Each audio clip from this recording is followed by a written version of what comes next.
Filipina-20 avril-fr.txt canal, Filipina FR, présentatrice, Marian Médette, 20 avril, protagoniste, Alain Bertrand, 61 ans, Nantes, ex-responsable logistique maritime à la retraite Filipina, Cherry de la Cruz, 28 ans, Iloilo City, infirmière dans un hôpital public ex-femme, Sylvie, 59 ans, divorcée après 22 ans. Si tu regardes cette vidéo, tu as probablement déjà entendu dire que les Filipinas sont différentes des femmes occidentales dans l'intimité.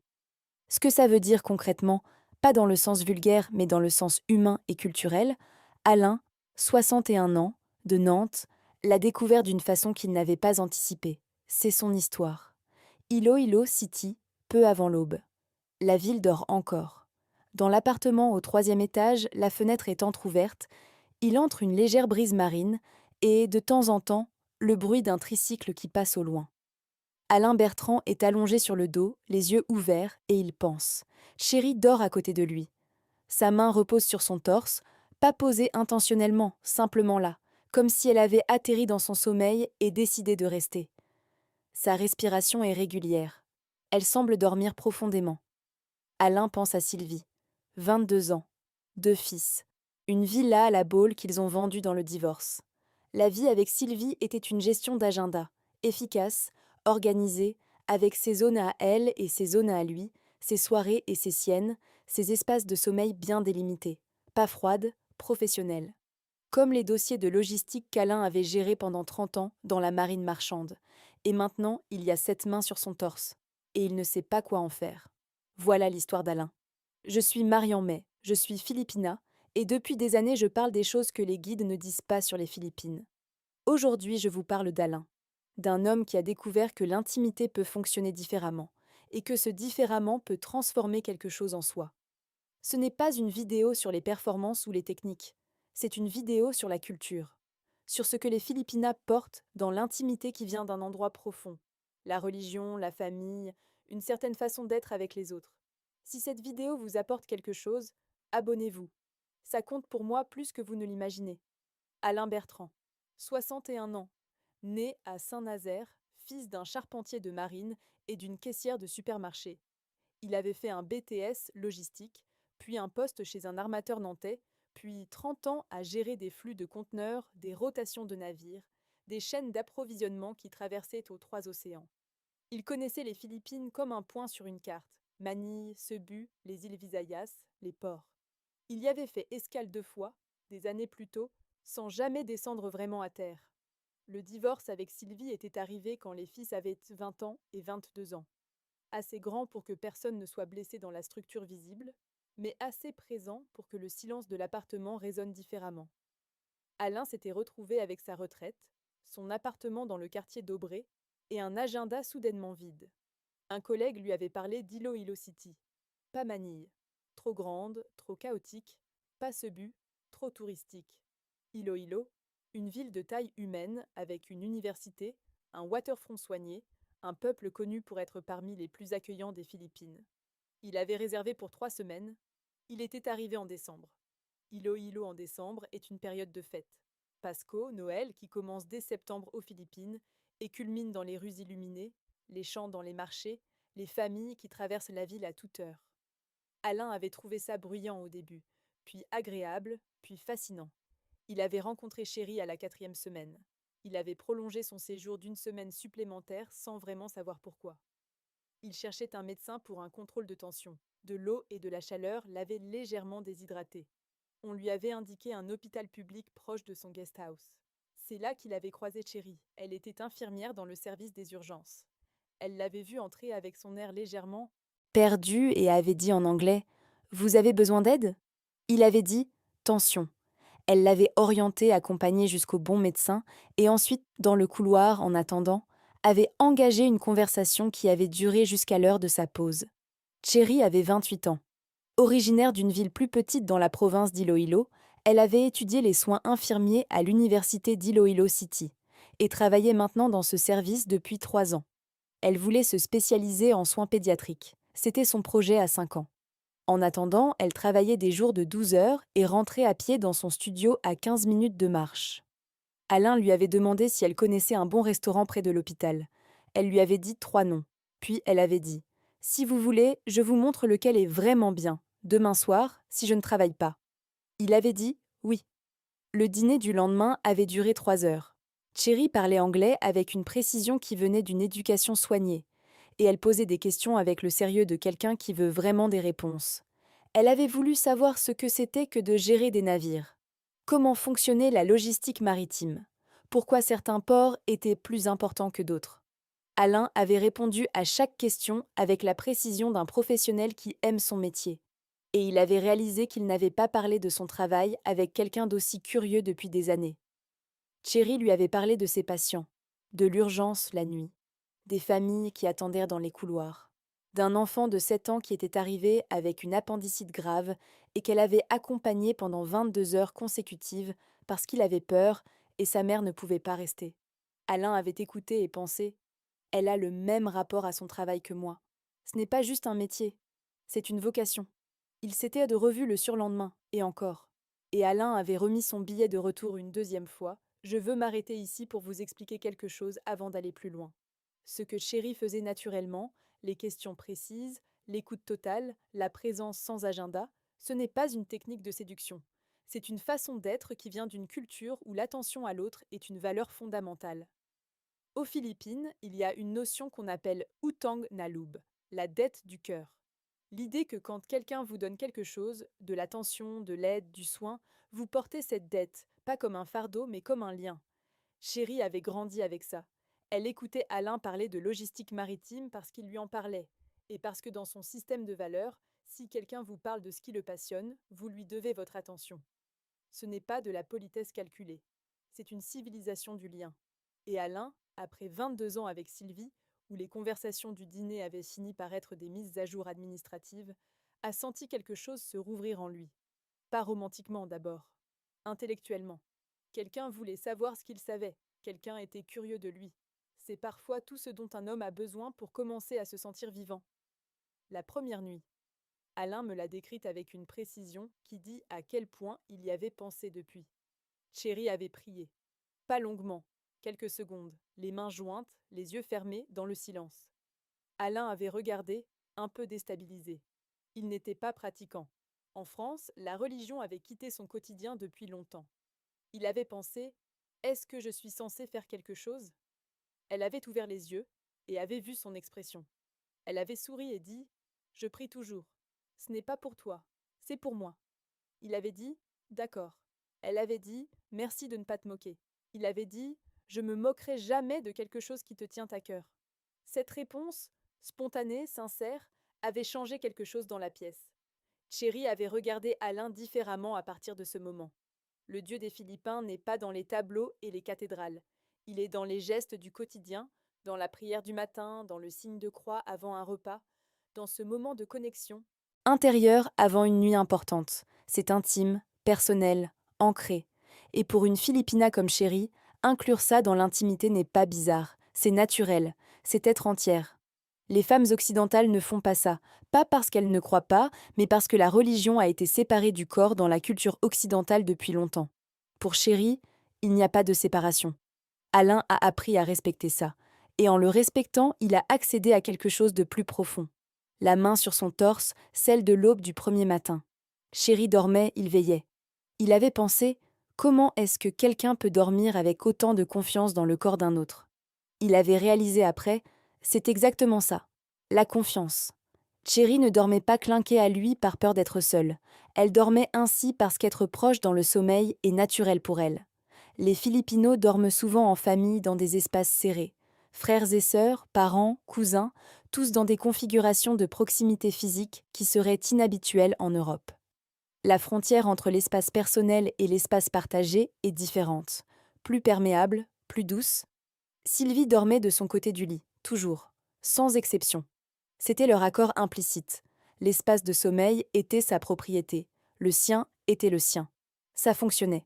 Mais ça maintenait une distance physique qui existait même dans l'inconscience. Avec Chéri, il n'y avait pas de distance, il y avait de la chaleur. Alain a mis plusieurs nuits à ne plus chercher à analyser ça, à juste laisser la main être là. Ce qui s'est passé le lendemain matin. Chéri s'était levée avant lui. Il dormait encore. Et quand il avait ouvert les yeux, elle faisait chauffer du riz dans la petite cuisine de l'appartement qu'elle avait loué depuis peu. Elle avait préparé du sinangag, riz sauté à l'ail, avec des œufs et du longaniza, une saucisse douce des Philippines. Alain était apparu dans la cuisine, mal réveillé, se frottant les yeux. Chéri avait posé une assiette devant lui sans rien dire, pas avec solennité naturellement, comme on pose quelque chose à sa place. Il avait dit: Tu faisais déjà la cuisine?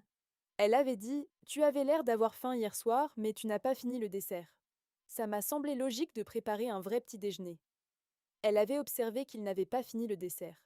Elle en avait déduit qu'il avait faim.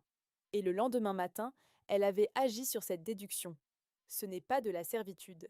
C'est de l'attention observationnelle, la même que celle qu'elle appliquait à ses patients. Remarquer ce que quelqu'un ne dit pas. En déduire ce qui pourrait aider. Agir. Alain avait mangé le riz à l'ail en regardant Chéri boire son café. Il s'était dit: Voilà quelqu'un qui voit les gens. Je vais vous parler maintenant de quelque chose qu'Alain m'a décrit avec beaucoup de soin. Chéri pleurait parfois dans l'intimité. Pas de tristesse, d'intensité. Des larmes silencieuses qu'elle ne cachait pas, mais ne dramatisait pas non plus. Quand Alain l'avait remarqué la première fois, il avait demandé: Ça va? Elle avait dit: Oui. Très bien. Il avait dit: Alors pourquoi? Elle avait dit: Parce que c'est beau. Il n'avait pas su quoi répondre. Chez Sylvie, les larmes dans ce contexte auraient signifié quelque chose d'autre, une frustration, une douleur, quelque chose à régler. Ici, Chéri lui disait: Les larmes peuvent être une réponse à la beauté. Ce n'est pas une réaction culturelle codifiée, c'est Chéri. Mais c'est une Chéri qui a grandi dans une culture où la vulnérabilité émotionnelle n'est pas cachée. Aux Philippines, les hommes pleurent aux funérailles. Les femmes pleurent au cinéma sans se justifier. Les émotions ne sont pas des signaux d'alarme, elles sont des expressions. Chéri est vulnérable sans se défendre de sa vulnérabilité. Et pour Alain, qui venait d'un milieu professionnel où les émotions étaient des risques à gérer, ça avait été un choc libérateur. Il m'a dit: J'ai réalisé que depuis des années, je pensais que les émotions étaient des problèmes. Et Thierry m'a montré qu'une émotion peut être une information, sans être un problème. C'est peut-être la chose la plus importante que cette relation lui ait appris. Je veux vous parler d'un moment précis, le moment où Alain a compris que Chéri voyait en lui quelqu'un de spécifique, pas juste un homme étranger. C'était un après-midi, 2 semaines après leur première rencontre. Chéri avait posé un jour de congé. Ils avaient remarché sur le waterfront d'Iloilo, regardé les bateaux dans la baie. Alain avait commencé à raconter un naufrage qu'il avait géré de loin, un porte-conteneurs en Méditerranée, 15 ans plus tôt, une semaine de crise logistique dont il gardait un souvenir précis. Il avait raconté ça un peu machinalement, comme une histoire qu'on raconte pour meubler.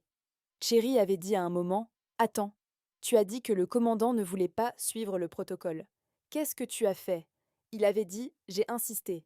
Il avait dit que je ne comprenais rien à la mer. J'avais dit que lui ne comprenait rien aux assurances et aux conséquences juridiques pour son armateur. On avait trouvé un compromis. Chéri avait dit: Et tu avais raison. Il avait dit: Oui. Elle avait dit: Donc tu es quelqu'un qui insiste pour ce qui est juste, même quand c'est inconfortable. Il n'avait rien dit. Elle avait dit: C'est bien. C'est comme ça que je travaille aussi. Ce moment où Chéri avait extrait de son histoire professionnelle quelque chose sur son caractère et l'avait nommé, avait compté pour Alain. Parce que Sylvie ne faisait pas ça. Sylvie écoutait les histoires d'Alain comme des informations. Chéri les écoutait comme des révélations de qui il était. C'est une différence qui ne paraît pas grande. Elle est immense. Alain est rentré à Nantes 2 mois après son arrivée à Iloilo, 2 fois le temps prévu. Chéri et lui se parlent chaque jour. Il retourne aux Philippines dans 3 mois. Elle est venue une fois en France, pour 10 jours, en octobre. Elle avait marché sur les bords de Loire, visité les chantiers navals de Saint-Nazaire, mangé une galette saucisse au marché de Nantes avec l'expression de quelqu'un qui découvre quelque chose de surprenant et agréable. Sa mère lui avait dit au téléphone après son retour: Ce Français est sérieux? Chéri avait dit: Oui. Sa mère avait dit: Il est vieux. Chéri avait dit: Il est fiable. C'est mieux. Je suis Marianne May. Cette histoire d'Alain et de Chéri est une histoire parmi beaucoup d'autres que je connais. Des histoires de rencontres entre des mondes très différents qui trouvent un langage commun. Pas parce que les différences disparaissent, parce qu'elles sont apprises. Abonnez-vous si cette vidéo vous a donné quelque chose. Commentez. Je lis tout. À bientôt. Ingat. Pour finir, une pensée directe sur ce qui donne à cette histoire son titre. Les 7 choses que Cherry a faites, la prière, la main dans le sommeil, les larmes d'intensité, le petit déjeuner sans demander, les questions sur Monica, pardon, sur le naufrage et son caractère, la présence totale, et ce moment où elle a dit c'est beau sans chercher à expliquer, ce ne sont pas des techniques de séduction, ce ne sont pas des choses qu'on peut apprendre sur une liste, ce sont des expressions de ce qu'elle est, produit d'une culture, d'une religion, d'une famille, d'un système de valeurs. Les femmes occidentales ne font pas ces choses, pas parce qu'elles ne pourraient pas, mais parce qu'elles ont appris à fonctionner différemment, à séparer le corps et l'esprit, à garder des espaces, à communiquer par les mots plutôt que par les gestes. Ce n'est pas inférieur, c'est différent. Ce que ces différences donnent à des hommes comme Alain, des hommes qui arrivent après des décennies dans un système épuisé d'une façon qu'ils n'arriveraient pas à nommer, c'est la possibilité de se sentir entier dans l'intimité. Pas performatif, entier. Cherry ne voulait pas la performance d'Alain. Elle voulait Alain. Et c'est ça, au fond, qui fait que ces histoires arrivent. Pas l'exotisme, pas le fantasme. Quelqu'un qui voulait vraiment l'autre personne. Je suis Marian May, merci d'être resté jusqu'ici. À la prochaine. Ingat Palaji. Avant de continuer cette histoire, une pause, parce qu'il y a une question que les gens se posent souvent quand ils entendent pour ce genre de récit, et je préfère la nommer directement. Pause expert. Ce que la psychologie dit sur la présence émotionnelle dans l'intimité. Il existe un concept en main. Psychologie des relations appelée présence contingente. La capacité d'un partenaire à adapter sa réponse émotionnelle au moment réel plutôt qu'à un script mental préconçu. Les études sur les couples à long terme, celles conduites notamment par John Gottman sur plus de 40 ans, montrent qu'une des différences les plus déterminantes entre les couples qui durent et ceux qui se défont n'est pas la communication explicite. C'est ce que Gottman appelle les bids for connection, les petites offres de connexion, souvent non verbales, que chaque partenaire lance en permanence. Un regard, un geste, une présence physique sans demande. Les partenaires qui répondent à ces offres, même imparfaitement, même en silence, construisent en ce quelque chose de résistant. Les partenaires qui ne les voient n'étaient pas, ou qui les regardent passer sans y répondre, construisent une distance qui ressemble à de la normalité jusqu'au jour où elle ne ressemble plus à rien du tout. Ce que Cherry fait avec Alain, la main dans le sommeil, le riz préparé le matin, les larmes qui arrivent sans explication, ce ne sont pas des gestes romantiques au sens hollywoodien du terme. Ce sont des bids for connection continue. Et ce que des hommes comme Alain ressentent, après des décennies dans un système où ces offres étaient rares ou absentes, c'est quelque chose que je définirais comme une défaillance de la présence réciproque. Ce n'est pas la faute de Sylvie, ce n'est pas la faute d'Alain. C'est la faute d'un modèle relationnel que 2 personnes avaient appris séparément et essayé d'appliquer ensemble, sans jamais vraiment se demander si le modèle correspondait à ce dont ils avaient besoin. Un autre homme était à Iloilo en même temps qu'Alain. Son nom était Sébastien, 48 ans, directeur commercial pour une entreprise de matériel médical basée à Lyon. Célibataire. Il voyageait beaucoup, Asie du Sud-Est souvent, pour des conférences et des prospections. Sébastien connaissait les Philippines. Il avait déjà été à Manille, à Cebu, à Palawan. Il savait que les Philippines étaient différentes. Il le savait comme on sait quelque chose qu'on a lu ou entendu, de l'extérieur. Il avait rencontré Chéri aussi, pas en tant que relation, mais au même hôpital, dans la même cafétéria où Alain l'avait vue la première fois. Sébastien avait remarqué la même chose qu'Alain, cette façon qu'elle avait de s'arrêter, d'écouter vraiment. Mais Sébastien avait interprété cette attention différemment. Il avait pensé « elle est serviable, c'est culturel, ils sont comme ça ici ». Et dans cette pensée « ils sont comme ça », il avait effacé Chéri. Alain, lui, avait pensé quelque chose de différent. Il avait pensé « pourquoi est-ce qu'elle fait ça ?» Cette question « pourquoi ?» est peut-être la seule différence entre les 2 hommes. Pas l'intelligence, pas la sensibilité, la curiosité dirigée vers une personne spécifique plutôt que vers une catégorie. Sébastien est reparti à Lyon après une semaine. Il a eu des aventures en Asie du Sud-Est, plusieurs fois depuis. Il me le dirait probablement lui-même que quelque chose lui manque. Il ne saurait pas nommer quoi exactement. Alain, lui, a posé la question. Et Chéri lui a répondu.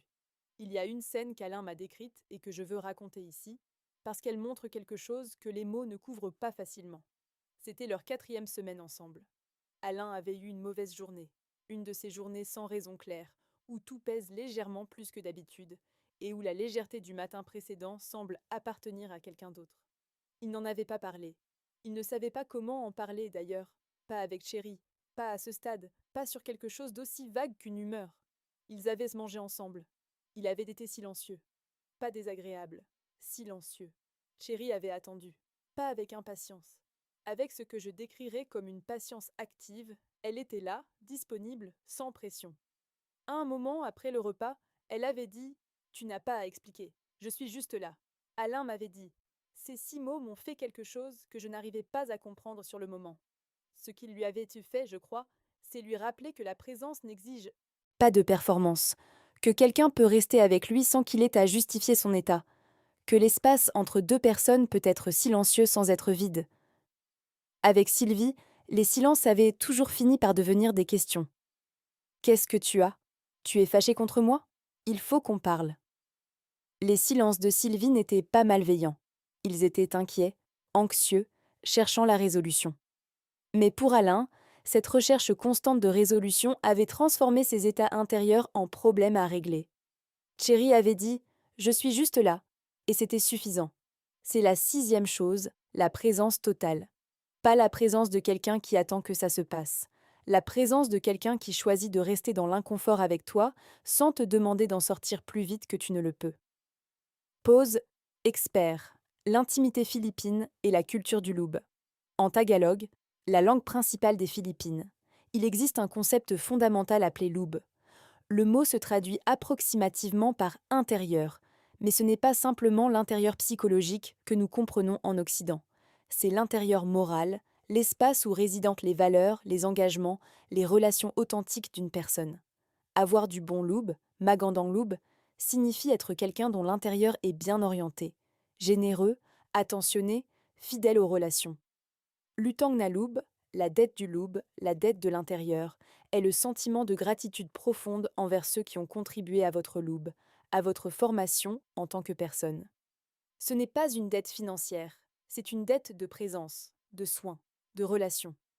Dans ce système de valeurs, l'intimité physique n'est pas séparée de l'intimité morale. Le corps et l'âme sont en contact dans les mêmes gestes. Quand une femme philippine pose sa main sur la poitrine de quelqu'un pendant son sommeil, ce n'est pas un geste sensoriel uniquement. C'est une expression de son loub, de la qualité de son engagement intérieur envers cette personne. Les larmes que Cherry verse quand quelque chose est beau, ce ne sont pas des larmes de faiblesse. Ce sont des signes que son loub est touché, que ce qu'elle vit entre dans son espace intérieur et le modifie. Pour comprendre les Philippines dans les relations intimes, il faut comprendre que la séparation occidentale entre corps, sentiments et morale n'existe pas dans leur modèle. Tout est ensemble. Tout passe par les mêmes gestes. Et c'est ça, au fond, qui désoriente et qui libère en même temps des hommes comme Alain, qui ont passé des décennies à compartimenter. Chéri était venu à Nantes en octobre. 10 jours. Alain avait hésité avant de lui montrer Saint-Nazaire, les chantiers navals, les grandes structures en acier, les hangars qui sentaient le sel et la rouille froide. Il avait peur que ça soit trop gris, trop industriel, trop étranger à l'univers de Chéri.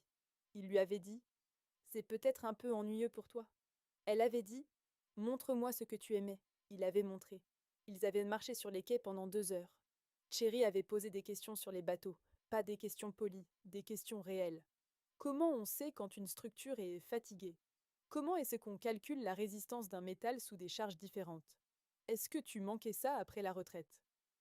Alain lui avait répondu. Il avait parlé de son travail comme il n'avait pas parlé depuis longtemps, avec le plaisir de quelqu'un qui se souvient d'avoir été compétent dans quelque chose. À un moment, il avait réalisé que Chéri ne l'écoutait pas comme on écoute par politesse. Elle l'écoutait avec les yeux des infirmières aux urgences, cette façon de regarder qui cherche ce qui est essentiel dans ce que l'autre dit. Il lui avait demandé: Pourquoi tu poses toutes ces questions? Elle avait dit: Parce que c'est toi, là-dedans. 25 ans de ta vie, je veux comprendre. Cette phrase, c'est toi, là-dedans, avait touché quelque chose. Sylvie avait connu sa carrière. Sylvie avait partagé 22 ans de son existence. Mais Sylvie n'avait jamais dit ça, jamais formulé l'idée que ce qu'il faisait professionnellement contenait quelque chose de lui qu'elle voulait comprendre. Ce n'était pas un reproche, c'était une constatation. 2. Personnes peuvent partager une vie entière sans que l'une cherche vraiment à voir ce que l'autre contient. Un des amis d'Alain à Nantes, Philippe, ingénieur en génie civil, 62 ans, avait rencontré Chéri lors d'un dîner chez Alain. Philippe avait d'abord été poli, légèrement réservé, avec cette réserve bretonne qui ressemble à de la méfiance, mais est en réalité de la prudence. Pendant le dîner, Chéri avait demandé à Philippe ce qu'il faisait. Il avait expliqué les ponts, les infrastructures, les calculs de charges. Chéri avait écouté puis avait dit « C'est comme la médecine des villes ». Philippe avait ri. Il avait dit « Je n'y avais jamais pensé comme ça ». Chéri avait dit « Un pont qui tient, c'est comme un patient qui guérit. Tu répares quelque chose qui doit porter le poids de quelque chose d'autre ». Philippe avait regardé Alain avec une expression qu'Alain avait reconnue. De la surprise et quelque chose derrière, du respect. Plus tard, Philippe lui avait dit au téléphone « Elle est différente, je ne sais pas comment expliquer. Elle est vraiment là. » Alain avait dit « Oui ». Philippe avait dit « Tu as de la chance ». Alain avait dit « Je sais ». La 7e chose, la dernière des 7 choses que Chéri fait et que Sylvie ne faisait pas, est peut-être la plus difficile à expliquer. C'est la permission de la vulnérabilité masculine. Un soir à Nantes, après le dîner avec Philippe, tard dans la nuit, Alain avait parlé de son divorce, pas des faits. Des faits, il les connaissait depuis longtemps. Il avait parlé de ce qu'il avait ressenti à 53 ans en réalisant que quelque chose s'était terminé sans qu'il sache exactement quand ça avait commencé à finir. Il avait dit « J'avais l'impression d'avoir raté quelque chose sans savoir ce que c'était ».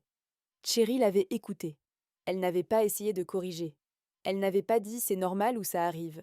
Elle avait laissé ce qu'il venait de dire exister dans l'air entre eux. Puis elle avait dit « C'est courageux de ne pas avoir de réponse ». Alain s'était arrêté. Il avait regardé Chéri. Il avait dit « Comment tu peux penser ça ?» D'habitude, ne pas avoir de réponse, c'est une faiblesse. Elle avait dit « Pour qui ?» Il n'avait pas su répondre. Elle avait dit « Pour les gens qui ont peur des questions ouvertes, oui. Mais quelqu'un qui vit avec une question sans la fermer avant qu'elle soit prête, c'est quelqu'un qui respecte la vérité. » Alain avait senti quelque chose se desserrer dans sa poitrine. Pas une révélation dramatique. Quelque chose de plus discret, comme une barre qu'on posait après avoir tenu quelque chose trop longtemps. Il pleurait. Pas beaucoup. Juste quelques larmes, silencieuses. Chéri avait posé sa main sur son bras et n'avait rien dit. C'est ça, la permission de la vulnérabilité masculine. Pas l'invitation à pleurer. Pas le spectacle émotionnel. Juste quelqu'un qui reste là quand les larmes arrivent et qui ne les transforme pas en urgence à gérer. Je veux revenir sur ce que signifie l'histoire d'Alain au-delà de son histoire personnelle. Parce que ce que je vois dans les témoignages que je reçois, et il y en a beaucoup depuis que cette chaîne existe, c'est un motif récurrent. Des hommes entre 50 et 65 ans, souvent divorcés ou veufs, souvent professionnellement accomplis, souvent décrits par leurs entourages comme des hommes équilibrés, raisonnables, qui ont bien géré leur vie. Et pourtant, une fatigue particulière. Une fatigue qui n'est pas physique, pas professionnelle, pas même affective dans le sens ordinaire du terme.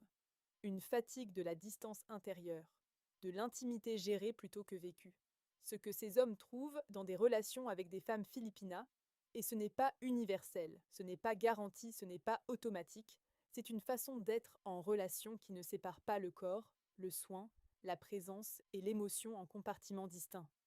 Ce n'est pas de l'exotisme, ce n'est pas du tourisme sentimental, c'est la découverte, souvent tardive, d'un mode de présence qui existait mais n'avait pas été rencontré.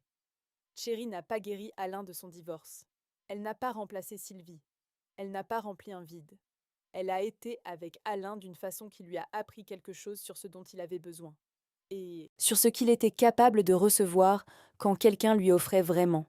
C'est la différence entre la compagnie et la présence. La compagnie, tout le monde peut l'avoir. La présence, quelqu'un qui est vraiment là, avec vous, dans ce moment précis, sans agenda, sans attente, c'est rare. Et quand on la rencontre, à n'importe quel âge, elle change quelque chose. La dernière chose qu'Alain m'a dite avant que je finisse d'écrire cet épisode. Il m'a dit « Ce que Chéri m'a donné, et je ne suis pas sûre qu'elle sache exactement ce que c'est le sentiment que je mérite d'être bien traitée. Pas parce que j'ai fait quelque chose pour le mériter. Juste parce que c'est comme ça. » Et il a ajouté « J'avais 61 ans quand j'ai compris ça pour la première fois. J'aurais préféré le comprendre à 30. Mais mieux vaut maintenant que jamais. C'est pour des hommes comme Alain que cette chaîne existe. Pas pour vous dire que les femmes philippinas sont meilleures. Elles ne le sont pas, meilleures ou moins bonnes. C'est une catégorie qui ne signifie rien. Elles sont différentes. Et ces différences, pour certains hommes à certains moments de leur vie, font une différence réelle. Si vous êtes dans cette période-là, entre quelque chose qui s'est terminé et quelque chose qui n'a pas encore commencé, peut-être que cette histoire vous a donné quelque chose à penser. Je suis Marian May. À bientôt. Ingat Palagi. Pause expert. Ce que les neurosciences disent sur le contact physique non sexuel. Il y a une dernière donnée scientifique que je veux partager ici, parce qu'elle éclaire quelque chose de précis dans l'histoire d'Alain et de Chéri. La recherche sur l'ocytocine, l'hormone souvent appelée hormone du lien, montre quelque chose d'intéressant. Ce n'est pas le contact sexuel qui produit la plus forte libération d'ocytocine sur la durée. C'est le contact physique régulier, non sexuel, non demandé, une main posée, un appui contre l'épaule, une présence physique stable dans l'espace du sommeil. Les personnes qui vivent dans des environnements où ce type de contact est fréquent, et les cultures philippines sont parmi celles où il l'est, montrent des niveaux de base en ocytocine plus stables. Cela affecte directement la perception du stress, la qualité du sommeil, et ce que les chercheurs appellent la tolérance à l'incertitude, la capacité de rester calme quand les choses ne sont pas résolues. Les hommes occidentaux qui vieillissent seuls, après un divorce, après une rupture, après des années d'une intimité physique rare, montrent souvent une dérégulation de ce système. Pas une dépression, pas une maladie, une privation subtile dont ils n'ont pas le vocabulaire pour parler. Ce que Cherry fait en posant sa main sur la poitrine d'Alain pendant son sommeil n'est pas un geste sentimental. C'est biologiquement de la régulation. Elle régule quelque chose en lui qu'il n'avait peut-être pas senti depuis des années. Ce n'est pas magique, c'est humain. Et c'est précisément parce que c'est humain que c'est si puissant. Je veux terminer cet épisode avec une image. Pas une conclusion, pas une leçon, juste une image. Chéri à l'aéroport de Nantes, au moment du départ après ses 10 jours. Alain qui tient son sac pendant qu'elle cherche ses documents. Chéri qui trouve ses papiers, se retourne vers lui et lui dit, en tagalog, une phrase qu'elle n'a pas traduite tout de suite. Il lui avait demandé ce que ça voulait dire. Elle avait dit quelque chose comme « Je te porterai dans mon loup jusqu'à la prochaine fois ». Il n'avait pas su quoi répondre. Il avait dit « Je ne sais pas comment dire ça en français ». Elle avait dit « Je sais ». C'est pour ça que je l'ai dit en tagalog. Et elle était passée les contrôles. Alain était resté là, au niveau des départs, avec cette phrase dans la tête « Je te porterai dans mon loup ». Et cette certitude tranquille que quelque chose s'était modifié en lui ces 10 jours-là, et qu'il ne savait pas encore exactement quoi, mais que c'était réel. C'est souvent comme ça que les choses importantes arrivent, pas comme une illumination, pas comme une rupture, comme une phrase dans une langue qu'on ne comprend pas encore mais dont on pressent la profondeur. Alain avait 61 ans. Il était debout dans un aéroport de l'ouest de la France, avec une phrase en tagalog dans la tête et l'avenir devant lui. C'est suffisant pour commencer. Je suis Marian May. Merci. Ingat. Une dernière pensée pour ceux qui regardent cette vidéo depuis une ville européenne, un soir, seul ou presque. Je ne vous dis pas d'aller aux Philippines. Je ne vous dis pas que l'amour se trouve à 10 000 kilomètres. Je vous dis que l'histoire d'Alain et de Chéri contient quelque chose de vrai sur la présence, sur ce que ça veut dire d'être vraiment là pour quelqu'un, et d'avoir quelqu'un vraiment là pour vous, et que cette vérité-là n'a pas de nationalité. Abonnez-vous. Partagez si cette histoire vous a touché. Commentez ce qui vous a frappé. Je lis chaque message. À la prochaine fois. Marian May.